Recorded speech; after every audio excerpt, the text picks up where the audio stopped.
warahmatullahi wabarakatuh. Perkenalkan, nama saya Aulia Zahra Puluman, mahasiswa Politeknik Pembangunan Pertanian Medan, program studi penyuluhan perkebunan presisi dari kelas B. Nah, di kesempatan kali ini saya akan membahas tentang kelembagaan petani dan perubahan sosial yang dibimbing oleh dosen pengampu, yaitu Ibu Puji Wahyu Mulyani SPMS.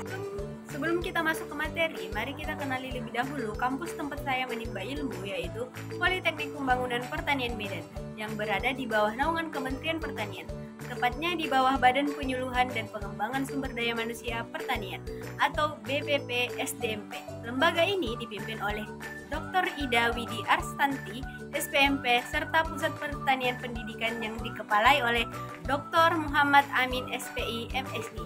Saat ini, Direktur Politeknik Pembangunan Pertanian Medan adalah Dr. Nurliana Harhab, SPMSI, sedangkan Kepala Jurusan Perkebunan adalah Dr. Iman Amran, SPM.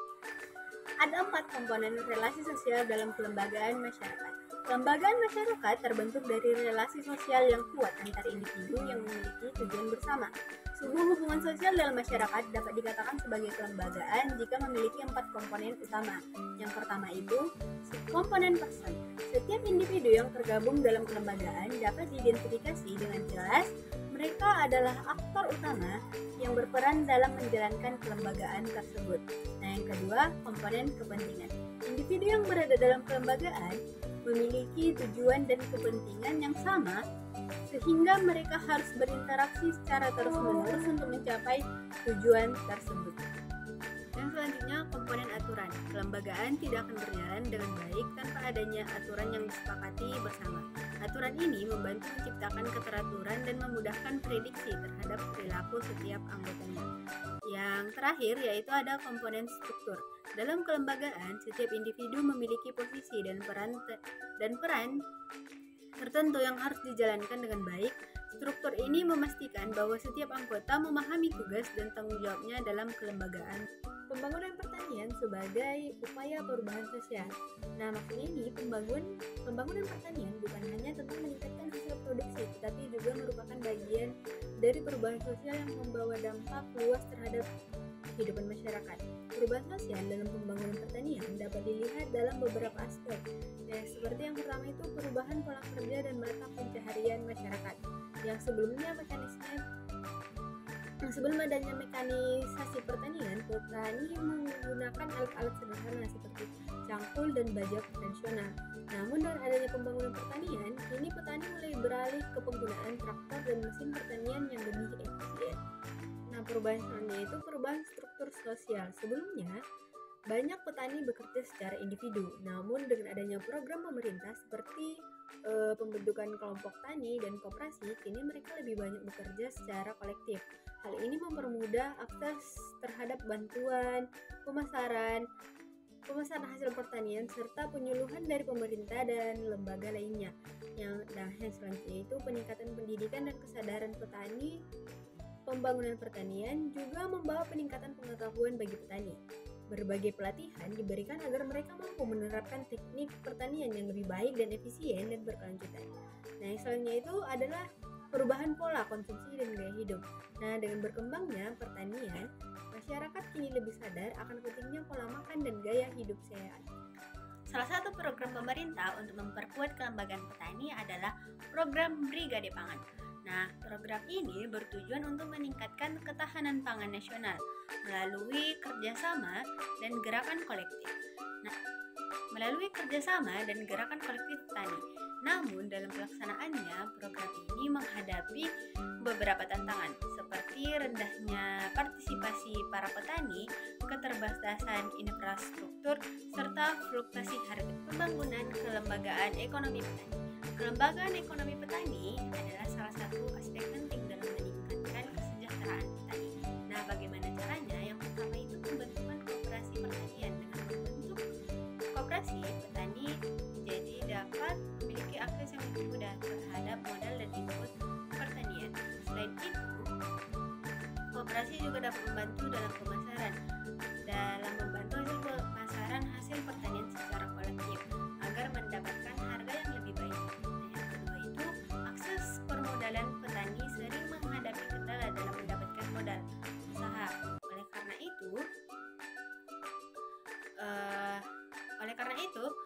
kelembagaan petani harus didorong untuk mengakses kredit usaha rakyat atau KUR atau bantuan pemerintah lainnya. Yang selanjutnya itu ada integrasi dan pasar. Integrasi dengan pasar, salah satu tantangan terbesar petani adalah akses pasar yang stabil. Selanjutnya, strategi penguatan kelembagaan kelompok tani untuk kelembagaan petani dan mendukung pertanian modern. Adapun beberapa strategi yang dapat diterapkan seperti yang pertama, peningkatan kapasitas dan edukasi petani, pemanfaatan teknologi digital dalam pertanian. Yang selanjutnya, pembentukan koperasi pertanian berbasis digital dan akses pembiayaan dan modal. Nah, dengan menerapkan beberapa strategi yang saya sebutkan tadi, kelembagaan petani akan semakin kuat dan mandiri, mendukung swasembada pangan serta meningkatkan kesejahteraan para petani secara keseluruhan. Peran dan pentingnya pemetaan dan analisis stakeholder agar petani berjalan dengan efektif. Kita perlu memahami siapa saja yang terlibat dalam ekosistem pertanian. Inilah mengapa pemetaan dan analisis stakeholder itu sangat penting. Yang pertama adalah mengidentifikasi pihak yang berkepentingan agar kita dapat mengetahui siapa saja yang memiliki pengaruh terhadap kelembagaan tersebut.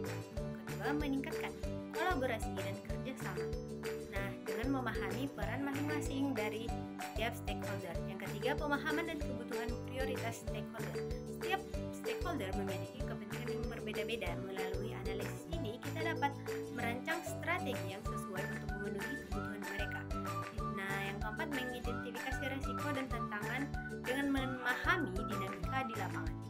Strategi penumbuhan dan pengembangan kelembagaan petani. Sekarang, bagaimana strategi yang bisa kita lakukan untuk menumbuhkan dan mengembangkan kelembagaan petani agar lebih kuat dan mendukung pertanian modern?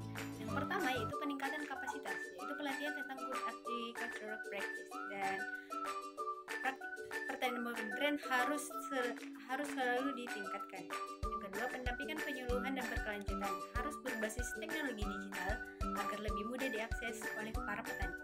Penguatan kelembagaan ekonomi petani, pembentukan koperasi pertanian modern. Nah, koperasi itu harus berbasis digital agar lebih efisien dalam rantai pasok pertanian itu sendiri. Contohnya itu koperasi petani kakao yang ada di Sulawesi yang mengelola fermentasi dan pemasaran kakao langsung ke industri coklat.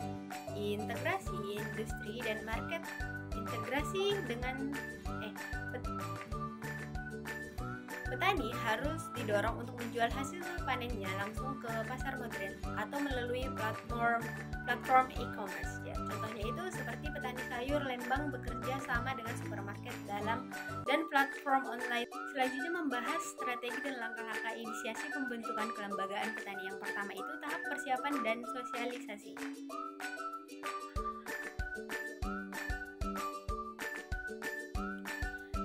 Sebelum membentuk kelembagaan, kita harus yang pertama itu mengidentifikasi potensi dan masalah, yaitu survei lahan, jumlah petani, serta tantangan yang dihadapi oleh para petani.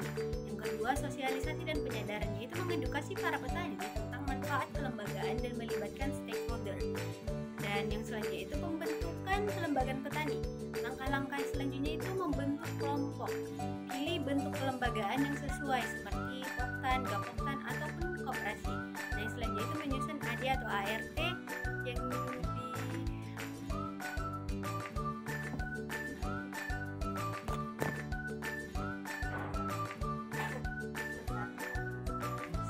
selanjutnya itu menyusun AD atau AD-ART, aturan kelembagaan yang dibuat transparan agar anggota percaya. Penguatan dan pengembangan kelembagaan. Setelah terbentuk, kelembagaan harus diperkuat. Seperti dengan cara memperkuatnya itu seperti yang pertama itu melakukan pelatihan dan pendampingan seperti GAP, manajemen dan akses permodalan. Nah, yang kedua yaitu ada kemitraan dan akses pasar, yaitu hubungkan petani dengan pembeli dan dorong sertifikasi produk. Yang selanjutnya monitoring dan evaluasi agar kelembagaan tetap berjalan. Dan selanjutnya evaluasi rutin, adaptasi dan inovasi menggunakan teknologi baru agar tetap kompetitif. Yang selanjutnya mekanisme pemilihan pengurusannya itu yang pertama yaitu musyawarah kelompok. Nah, yang selanjutnya itu pencalonan dan pemungutan suara, penetapan dan pelantikan, dan yang terakhir itu evaluasi kinerja pengurus.